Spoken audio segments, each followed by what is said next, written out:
10-month-old Bulldog Elroy is out of control. Me and my partner definitely do feel differently about Elroy and his masculinity. I would like to have him desexed. He doesn't want him desexed. There is an option. Well, now, you're the man to talk to if we're looking for silicone testicle implants for dogs. Yes, sir. This is Nudicle Central.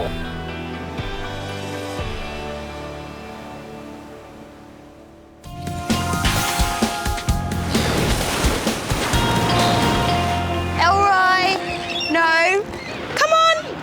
Sorry. At Bondi Beach, bad boy Elroy is giving his owner Bree a hard time. My expectations when I bought Elroy were that he would be a quiet bundle of joy that would just kind of laze about. Unfortunately, Elroy is the most energetic dog that I've ever had. Elroy, come here. Sorry. I don't normally let him off the lead because he will just run off and jump on people and eat people's food.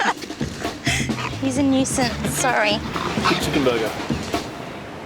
Bree's called Chris for a beachside consultation to find out how to control her wayward bulldog. I'm hoping that Chris can help. I'll do anything. No! He's too strong now and, you know, it was fine when he was a puppy. How could you not love him?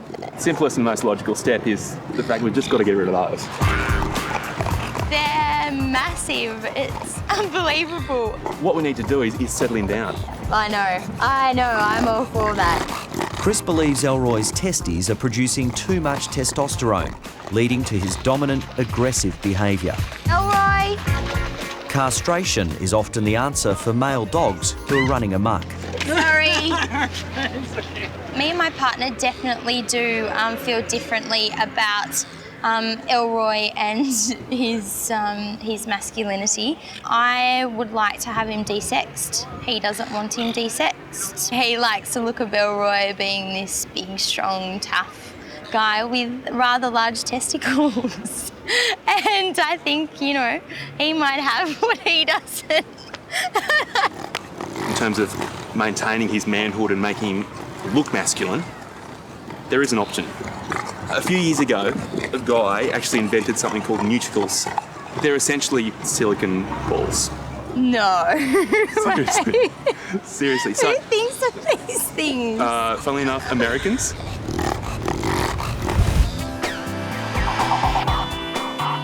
CTI Nuticles. Hi there, it's Chris Brown here. I'm a vet from Australia.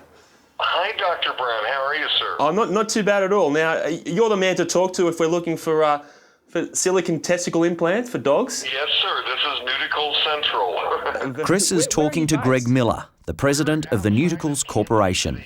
Is there more than one, I guess, model of Nuticle? Can you? We have actually four different models. The Nudicle Original, the Natural, the Ultra Plus with scar retard, and the Ultra Plus with scar retard with the epididymis. They come in literally quarter-inch increments.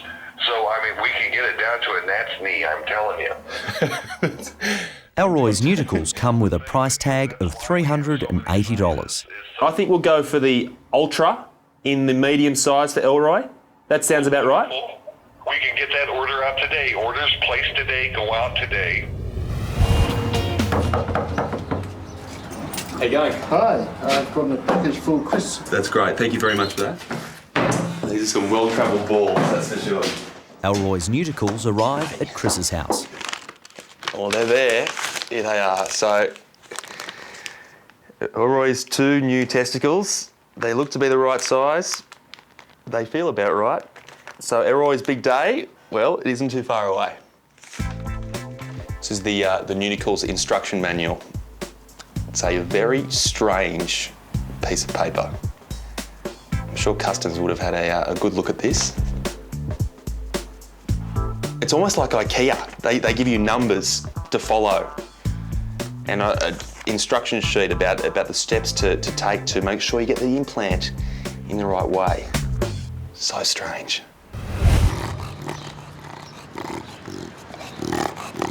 It's a very big day for Elroy and I. I'm actually really excited about it because I feel like it will be just so much relief at home and on our walks, and I'm hoping it will make a difference, yeah. Elroy wouldn't be quite so enthusiastic about his trip to the clinic if he knew just what was in store. It wasn't hard convincing your boyfriend that silicone was the way to go? Not at all. Just for the simple fact that he just had to be done. I think every man likes silicone anyway, but he loves his personality, but he does realise that he's out of control, so it's definitely time to do something about it, isn't it, mister? You are a wild child, aren't you? That's them. That's them there. Now, They're kind of, I don't know. don't say small. Don't say too small. They do look smaller than his, They're though. slightly compressed because they've been in air freight. Okay, cool. All right, Elroy, we've got everything sorted now. She's even too crazy to say goodbye to, aren't you? Huh? Goodbye. Bye, little one. It's so loud.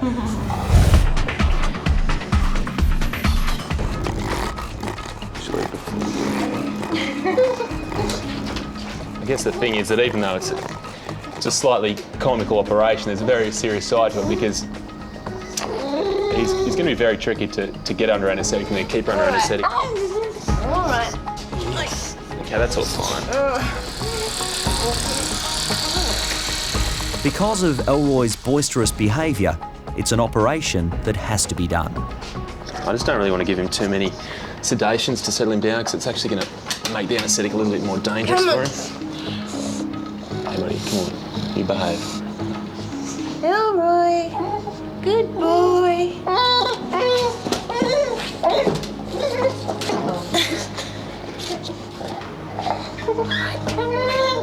Elroy, come on. He seems to sense the critical moment, doesn't he?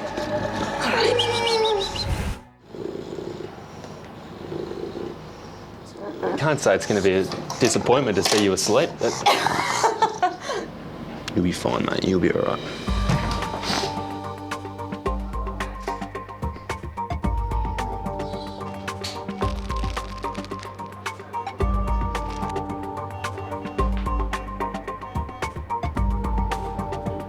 So we've got our first testy there. Now, normally I'm just taking it out, but now I've got to be pretty conscious of actually getting it out and leaving enough room to get it back in as well. Yeah. So that's one out there. All right, Mel, can you get me the first of the nudicles thing? Yes. Okay. All right. If any wives are sitting at home looking at this, thinking that maybe their husband could go through a similar thing, think again. It's not that easily done, thank you very much. You can sympathise with plastic surgeons. The operation's turning out to be very delicate, and the nudicles are a snug fit. I think I said it before, it's a simple matter of pulling one out and putting it straight back into the place it came from, but we probably almost overestimated his size, and it's proving quite a challenge to get this one in. So now we've got the nudicle in place, we're just going to stitch it closed. It's just so tricky though, because everything's so slippery, and it's made the surgery actually very, very difficult. So we're 50% there, one down, one to go. Now with the benefit of experience, this one should hopefully be a little bit easier. Elroy probably doesn't care right now, but he's a pioneer. Chris believes it's the first nudicles operation performed in Bondi, possibly even Australia. It's not often you can claim to be the first to do anything in Bondi, so Elroy should parade these with pride.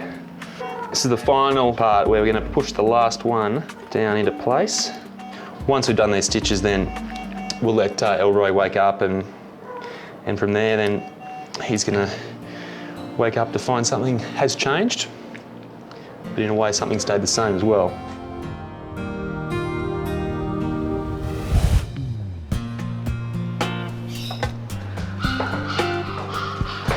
Look who's here. He's in about first gear compared to fifth gear normally, but he's... Hello. Still groggy from the anaesthetic, it's a very subdued Elroy who's reunited with his owner Bree. Isn't he very sleepy? This is not Elroy. Oh my God, I can't believe how still he's been. Different dog, isn't it? I have never seen him this still. Unfortunately, that's more to do with the drugs still being in his system rather than the lack of testosterone, but I understand that. over time this should be the Elroy you get used to. Do you think when you get home, your boyfriend could actually tell the difference? I don't think he'll notice a difference. I think he'll be really happy, actually. Yeah. So... He'll be able to walk in with pride. Yes. Most importantly, with pride. Yeah. Come on, Elroy. See you, mate. He doesn't want to go now. He doesn't want to go. Well, he's left something behind, hasn't he? He's gone. Good boy. Come on.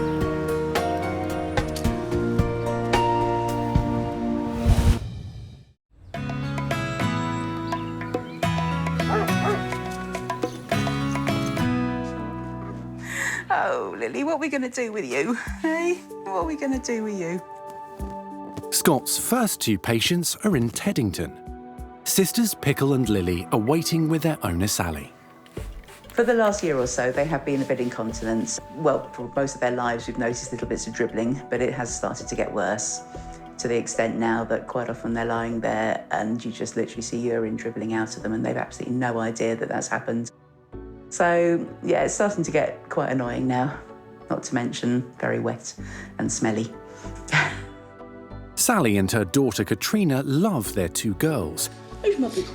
Pickle, yeah, look at me. But the constant leaking is out of control and they're desperate to get it fixed. Poor little Pickle. And now she's weed on me. Oh, looks like I've wet myself. It's just a normal day in the household, eh? I'd really like to have 2 dogs that don't leak all over the floor. I'd like to be able to walk into my house, sit down on the sofa and not shoot straight back up again with a wet bottom. So definitely hopeful that Scott will get to the bottom of all of this. Hello, Sal. Hey, how are you, mate? Good, how are you? I'm really good. I'm looking forward to seeing these girls. Well, please come and meet them. What is that smell, Sal? Oh, sorry. There's a serious pong, isn't there, in here? There's a serious smell. I Oh, and know. actually, look, Oh, lovely. I wonder what the smell was, and there's the answer. Who's the culprit for that? Which one? Hey, who's looking sheepish? Walking into Sally's house, straight away I'm hit with a wall of smell. It's not a good smell. This isn't potpourri. This is the smell of wee. Not a very good start. Yeah. So do they both wee around the They house? do. At the moment, Lily's probably slightly worse. You can actually see it flowing out of her sometimes. And how often are we talking? Once or twice a day? Once or twice a day? Yeah. Your dogs are peeing in the house? Well, they're not peeing, they're dribbling. Oh, Sal. The obvious problem in Sally's house is that she is wading through puddles of wee. Lily has urinated on the floor and she doesn't know that she's done it, and that's clearly a worry. Yeah. Can I have a little feel of you? All right. Sal, is there ever any blood in the urine at all? Not that I've noticed. Okay, so it just looks like normal old wee. Yeah. Okay. Yeah. Just inappropriately positioned. Yes. Usually on my lap.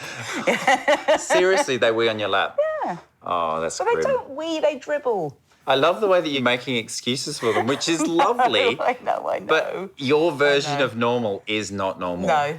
Having an examination of the 2 dogs, I can see they're very healthy and they're clearly much loved. But there is a problem here. I'm not sure what it is. It could be a congenitally inherited condition that they've had since they were puppies. It could be infection. It could be hormonal urinary incontinence. There's a lot of question marks here. So what I need to do is to take both dogs into the practice where I'll understand exactly what's going on. Come on, then say bye to Mummy. Bye-bye. See ya. Bye. Bye-bye. Bye-bye, girls. Off to the practice with you. Come on. Yes. Try and cross your legs for the journeys, would you, girls? Yeah? Thank you.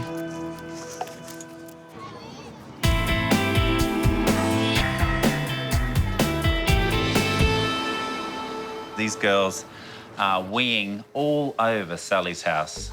So Jess, if you want to take her through to X-ray.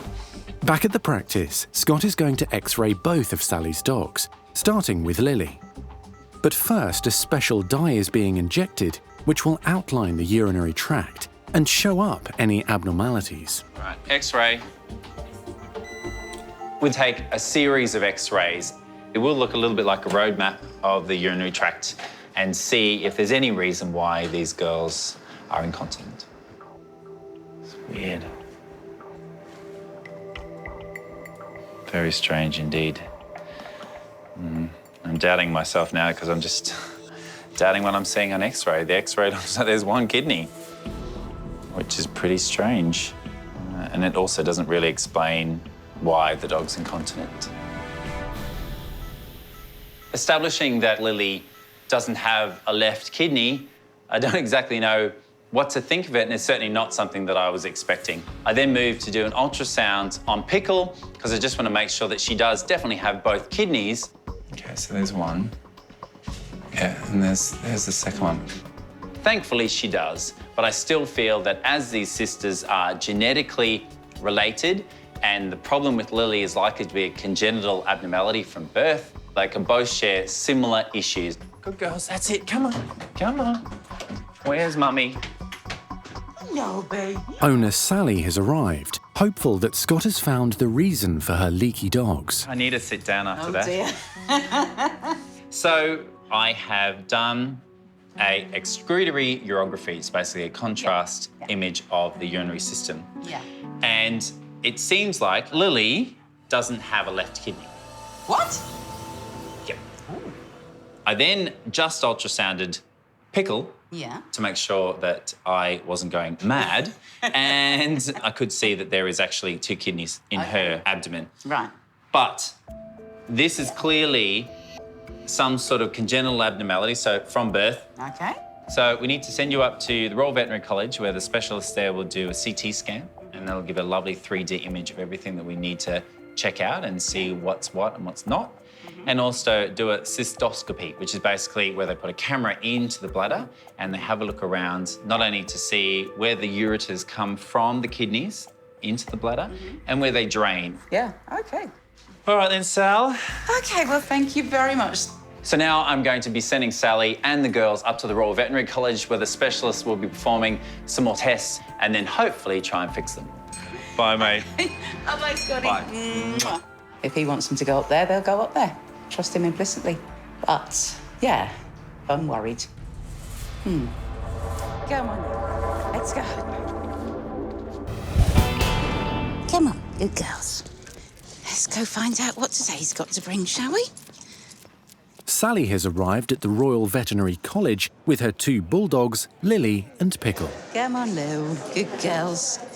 Hi there, Sally. Hi, yes. Hi, Stein. Hi, Stein. One Nice of to the meet internal you. medicine specialists with my team. Hi, team. And these are Pickle and Lilly. That's correct. Did I get it right? Yeah, yes, you did. very Well good. And they are weeing in inappropriate places, They right? are weeing everywhere. Very good. Yeah. So Yes, up to us not to very figure nice. out why that might be happening and see Please. whether or not we can do something about that. Pretty please. Very good. Shall we get a room? Yeah, let's Thank go. you. Follow us. Come, Yes. Pickle, Lilly. Here we go. Come on, girls. Pickle and Lilly are incontinents. We thought it was just a little bit of dribbling here and there, but it's getting worse as they're getting older. They're now starting to lie there and, yeah, it's not very pleasant, basically. Nice damp floors, nice damp sofas, house smelling of pee. It's, yeah, getting a little bit unpleasant. Hello, you. Internal medicine specialist Dr. Stein Neeson will be in charge of the investigation. And we can see the problem in action here, with already a puddle being created.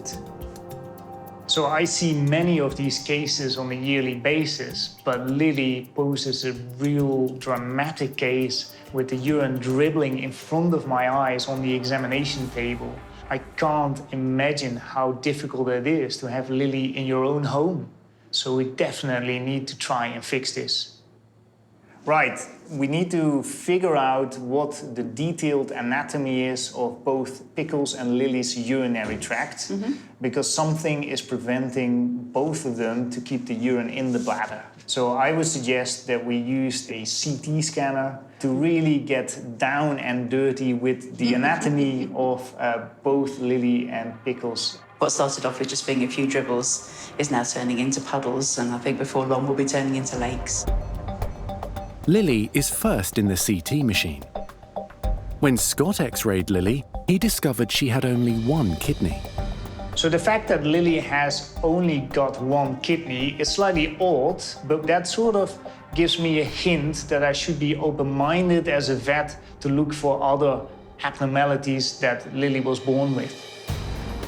The one point that I'm looking at here is this white dot, which is the tubing that normally goes from the kidney to the bladder. What happens here with Lilly is that this tubing is actually ending up very, very late into the urinary tract in the bit that we call the urethra, which is not in the bladder anymore. So that explains perfectly well why Lilly is incontinent, because if your urine goes not into your bladder but into your urethra, there's no mechanism to stop it from coming out. Now it's Pickle's turn to be scanned. Unlike her sister Lilly, Pickle was born with both kidneys. So we've just done Pickle's CT scan and we've got a double whammy. Pickle does have 2 kidneys and both kidneys are ending up putting the urine in the wrong place, way too far back. So Pickle has got the same problem as her sister. It's time to break the news to owner Sally. So they both have an ectopic ureter, which basically means that we've got a bad connection between kidney and bladder.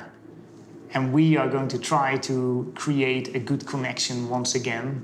And the strategy we will be looking forward to trying to use is a laser technique. Okay. So basically you're talking about rewiring my dogs? Yeah, well, replumbing, actually. Fair enough. This is absolutely brilliant news because it's something we can actually do something about.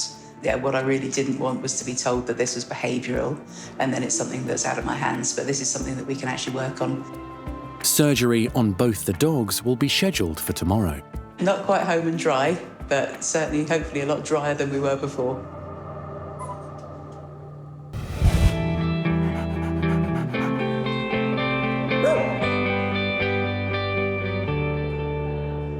All right? Yeah.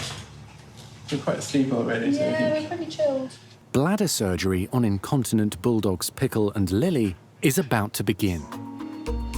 Laser is a really exciting form of surgery because it's minimally invasive, and this is one of the reasons it's attractive not only to owners but also to the pets themselves, because it means that their recovery time is much, much faster. Okay, I think we're ready to start. Lilly is first to undergo the procedure. Dr. Roseanne and her team are using a camera to explore Lily's urinary tract.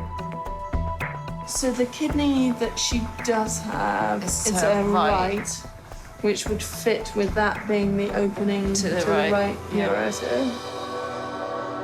So we're about to start lasering. So we're going to laser the abnormal band of tissue between where the tube from the kidney down to the bladder should be, and essentially open that out so that the urine comes down that tube into the bladder rather than opening out in the urethra where it is at the moment.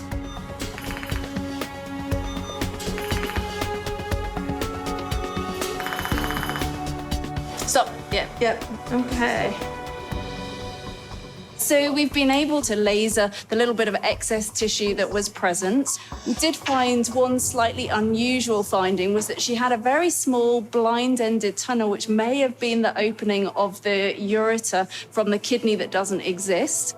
But so far, so good. Procedure has gone as we hoped it would. Now it's Pickle's turn for the high-tech laser surgery.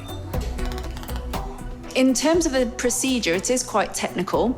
Every dog is very different, and so the same would be true for Lilly and Pickle, and that creates some of the challenges that we have with this procedure.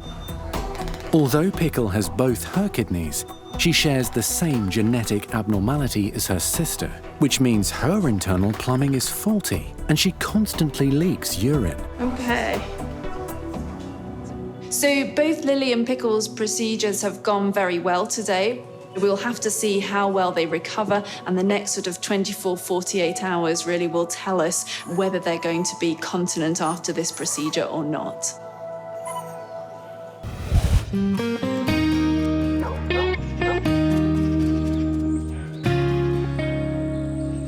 Do you reckon they're a bit better? I am covered in your hair, Lily. It's better than being covered in her urine. Lilly and Pickle have recovered well from the laser surgery on their leaky bladders. Both of them seemed to be plumbed in a little bit weird. So basically the ureters weren't quite going where they should be, which meant what you were pouring in one end was pretty much coming out the other. Ready? Coverage. Sally was hopeful that after the high-tech laser procedure on both the girls, her days of endlessly cleaning up after them would be over. Which body? Which body? We were always told it would be a 50% success rate, and it was a 50% success rate. One of them's working, and the other one, unfortunately, seems to be a little bit better, but certainly not where we'd hoped. So we're very pleased with the fact that Lily's now totally dry. It's fantastic. And we're very hopeful that Pickle, with a bit of medication, will have a nice dry dog at the end of all of this. So fingers crossed. Sally is staying positive. It has made a difference. I only have to wash the sofa covers, twice a week instead of 4 times a week.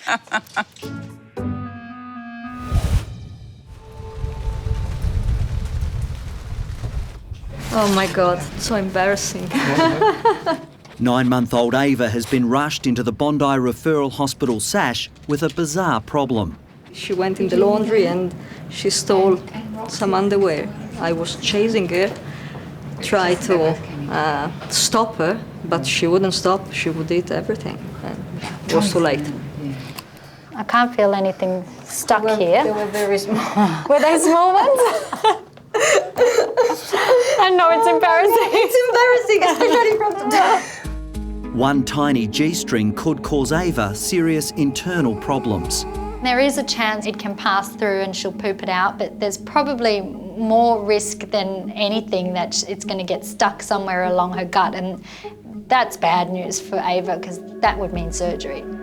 The easiest way to get them out would be to make her vomit, which happens pretty quickly. We give her an injection. If she vomits, it will come out, hopefully come out straight away, but there is a big risk with making them vomit because it's something that is fabric, that when they vomit, they can actually choke on it, and that can be life-threatening. Give her a cuddle. Oh, please. Do your best, Lauren, this is Ava. Hi, Ava's swallowed her mummy's G-string. Lovely. So mummy's very embarrassed about it, but I think we've caught it early, so hopefully we can get her to vomit and get it out the easy way. Okay. The biggest problem that can happen with making a dog vomit up something that's soft and large is that when they're vomiting, it can become stuck in their airways, so they can choke. So we need to have a catheter ready, an anaesthetic ready, because if that happens, we've got to anaesthetise her straight away and get that thing out. All right, Ava, just a bit noisy, sweetheart. Just a bit noisy. All right, sweetheart. I know. I know. You're a good girl. You're a good girl. These always freak me out at the best of times because it can really go pear-shaped. All right, Ava. The soap, it's over. The soap, it's over. Actually, not really. I'm going to make you feel a bit sick soon. Really worried, really worried. And I just hope that she could vomit, and that's all I hope. I'm sorry. I hate giving them this. It's not just so mean. All right, gorgeous, now we wait. She's already starting to lick her lips, so she's feeling nauseous, so the vomit's going to happen pretty soon. I know, sweetheart. Oh, I feel so mean doing this. You feel nauseous yourself. Here we go. Here we go. Good girl. Good girl. That's a girl. It's not ideal. When Ava vomited the first time and there was nothing there, honestly, my heart skipped a beat. I was really anxious. Lisa's now worried the tiny spaniel won't be able to bring up the underwear.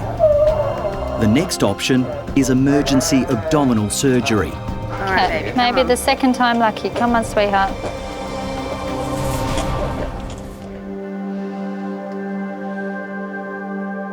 That's a girl. Come on. Oh, there we go. Good girl. Oh, I'm going to get some gloves and just make sure. Honestly, I've never been more happy to see a G-string. Good news. They match your top, see? They match my top. They match your top too. Yeah, that's right. I've given them a rinse. Thank you. They came out really easily. So. Thank you very much. Ava is ecstatic to be reunited with Monia. But in the future, can the naughty puppy resist her owner's lingerie? She's obviously happy. She's going to have to learn her lesson now, lock up the underwear, lock up anything that Ava can get to. She's got a ferocious appetite and I really don't think she's going to grow out of it. You stick to dog food, huh? No more underwear, you see? No. But I hope that she's learned the lesson. Have you? Maybe.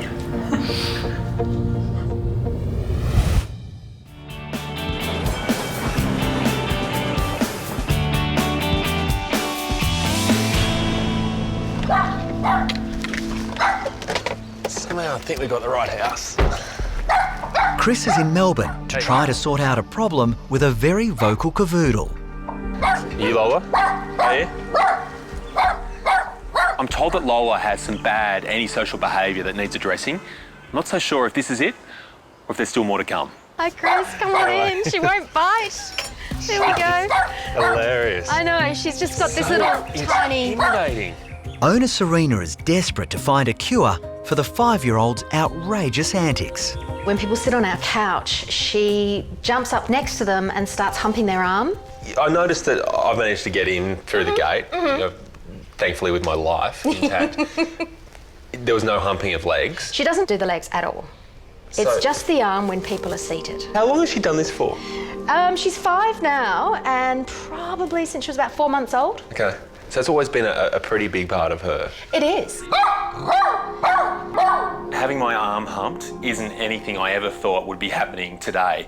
But if I am going to help out Lola and Serena, it is important I see Lola in action. I can't believe I'm willingly putting myself in the hot seat, quite literally, but she's going to be offended if she doesn't do it. So will I. Oh, she's getting nervous. I'm getting nervous too. It's a good sign, right? This is just a foreplay. I think so. I think so. I'm sitting down. Lola's doing a lot of talking, but as for getting amorous, nothing so far. She'd like it if I talk or just stay quiet? Just, maybe just play with her a bit. Hey. She's growling, she's circling a bit. Lola wants his attention and she's just so loud. All the pursuit of science, Lola, come on. I'm just gonna sit back and just, There we go. Wow. Career high point. I really don't get paid enough for this. This is certainly not the typical house visit. When I first arrived and met Lola, she was all talk and no action. Now she's no talk and all action. And what action? In many respects, it's fascinating to start with when you have a desexed female dog. Yeah. Not just desexed, but female. Humping. Yeah. Because humping isn't something we normally associate with females at all. A lot of people think that when they see a dog that's humping, then it automatically must be a sexual thing. Well, often it's not. So the crucial thing here is working out Lola's motivation. I just want to try something. Okay. I'm making a lot of eye contact at the moment and she's not doing it. But we'll just see what happens when I go over here and look over here and start talking to no one in particular. And Here we go. look what happens. I'm starting to wonder whether Lola's antics are actually her way of getting attention. So there's really two things we have to look at. The humping, sure, because Lola, I hate to say, it's a little antisocial, a little forward. And the barking, Yes. because that's not exactly pleasant when you're sitting at home trying to relax. Thank you. We can clown around and say this is funny, it's cute and it's engaging, but in fact I think it's about a dog that's in distress, and as her owner, I don't want that for my pet. Dogs are very different inside versus outside. We need to get the whole Lola picture. All right. Could we go for a bit of a walk? Yeah, sure. All right. Yeah, let's do that. The fact is, this behaviour does need to be controlled. So the whole idea now is to take her out of her territory and see what happens. Hopefully, that'll give me a clue about how I can fix it.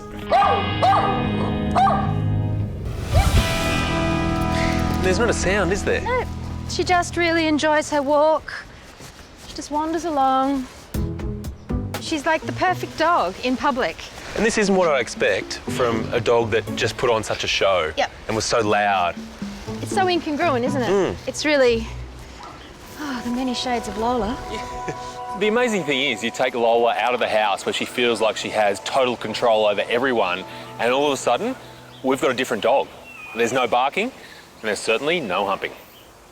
With all sorts of behavioural problems that you see as a vet, I'd say the majority of them involve either dominance, territorial behaviour, attention seeking, pretty much those three. She's actually got all three of those. She's the trifecta. She is.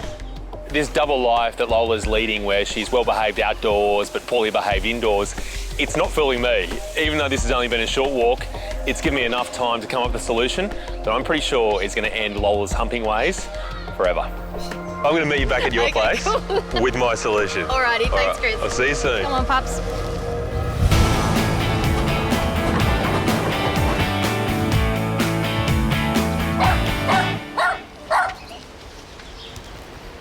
Hello. Yes, the game's up.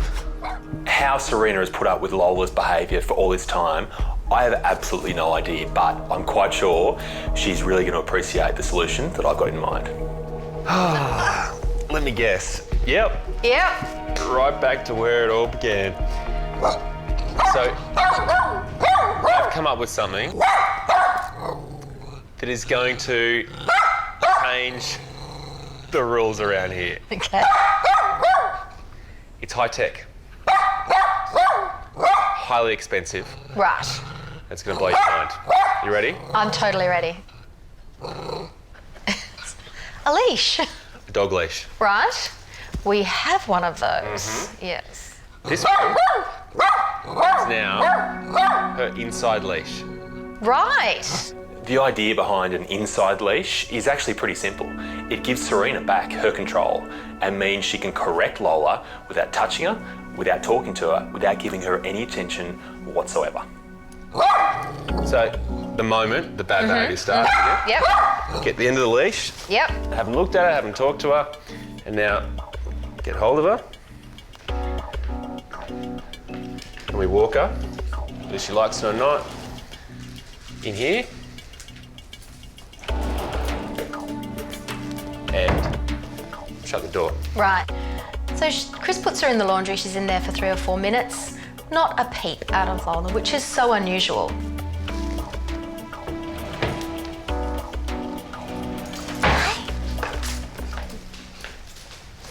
Okay. So we'll go back up here. Okay. I can't believe it. We have silence. Immediately, there's not a lot of interest. I think Chris has nailed it, and it's down to me to help her with this. So it's the start. It is. It's a great start. And let's hope that is all it needs. Alrighty. Okay. Thanks, Chris. Thanks, Serena. Thank you. My pleasure. I was expecting a result, but this is pretty much instantaneous. All of a sudden, Serena is now back in control, all thanks to a leash. A lot of people think leashes are just for outdoors, but indoors, they can be pretty effective too. Hey, you want to say goodbye? No, I think she's over you. It was beautiful while it lasted. It was special. I'll never forget you, Lola. Thank you. See you, Chris. See you later. Bye-bye. Hey, come here. Say goodbye.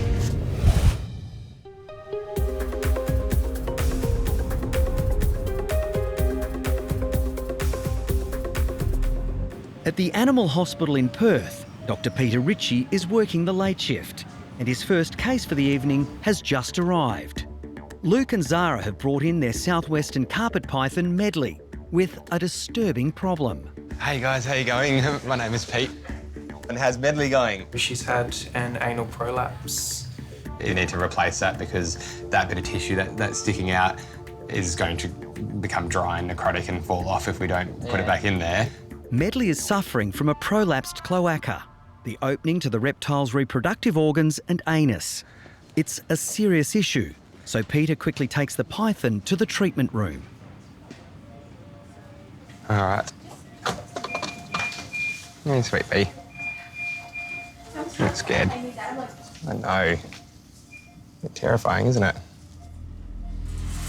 You can see that nasty-looking prolapse that's hanging out from her cloaca. So it's more than likely occurred when she's passed a fecal or defecated. A prolapsed cloaca is when the tissue that's meant to be on the inside of the snake's rectum or uterus has exited through its cloaca, so the hole that they have at the back of their body, and it's come outside of the body. It's a risky thing for them to have because that tissue that's now come out of their body is usually constricted, so the blood supply is compromised and is at risk of dying. Southwestern carpet python numbers are on the decline in Australia, likely due to habitat loss. But keeping them as pets can bring health problems. Medley, she's probably a little bit overweight, and that doesn't actually help with this condition. She is a non-venomous snake, may still bite. A, because she's at the vet clinic, B, she's in pain as well. So there is a potential that she'll bite me, but if she does, it won't kill me. For the procedure, Peter has called in colleague Dr. Claire Sharp to assist him. A snake definitely feels pain. How they perceive that pain is probably somewhat different to other animals, but they definitely are very capable of feeling pain. And this is a very painful condition, and we need to replace this rather quickly so that pain goes away. So I'm just giving it a little clean with some saline first, just to get any of the sand off that's on there. We can see it's kind of everted, a little bit like unraveling a sock, and the end of it is just sticking out there, so I need to kind of gently work it back in. If that's not successful, we need to go to a surgical option, so we'd need to give her an anaesthetic to replace that, and I'm hoping to avoid that tonight. So the tricky thing is it does want to come back out again. I've just noticed why she's prolapsed. Oh, goodness. Yeah, you see it too? Yep. So I've just realised she has an egg that's trying to pass. It doesn't look like a completely normal egg, but you can see right there's an egg that's coming out. So her uterus and her anus come out the same hole, so the cloaca is the only hole that these guys have at their back end, and part of the reason she's tried to prolapse today is that she's got eggs that she's wanting to pass. The egg is not calcified at the moment. It's an immature egg, so she's still forming these eggs. They're not quite ready to be laid. So they're not firm and hard, they're soft and gooey at this point, so there's very little risk of me breaking that egg. Fortunately, Peter manages to safely ease the protruding cloaca back inside Medley's body, just as she's starting to get restless. All right, back in. Good girl. Give that little massage down. Once that tissue is replaced, the vessels now can relax and the blood supply can return normally, which is the most important thing. She's at risk of this happening again, especially because she still has to lay those eggs. And when she goes through that motion of laying an egg or passing a fecal, contracting her abdominal muscles, she's more than likely going to reprolapse. Peter may have to conduct surgery on Medley in the future, but until she's passed her eggs, she'll be sent home to be monitored closely by her owners. Just putting it back in is the fix right now. At least we have an answer as to why she's done it tonight. It looks all okay now, which is good. All right, sweetheart. It's definitely good to see that it was something like being gravid rather than something like a bacterial infection. So at least at this point, it looks like she'll be able to recover properly. I'm Dr. Kate Adams and welcome to Bondi Pet, a new destination for pet health and well-being. Our site is filled with everything to fulfill your pet's needs so that you can make healthy choices for your pets.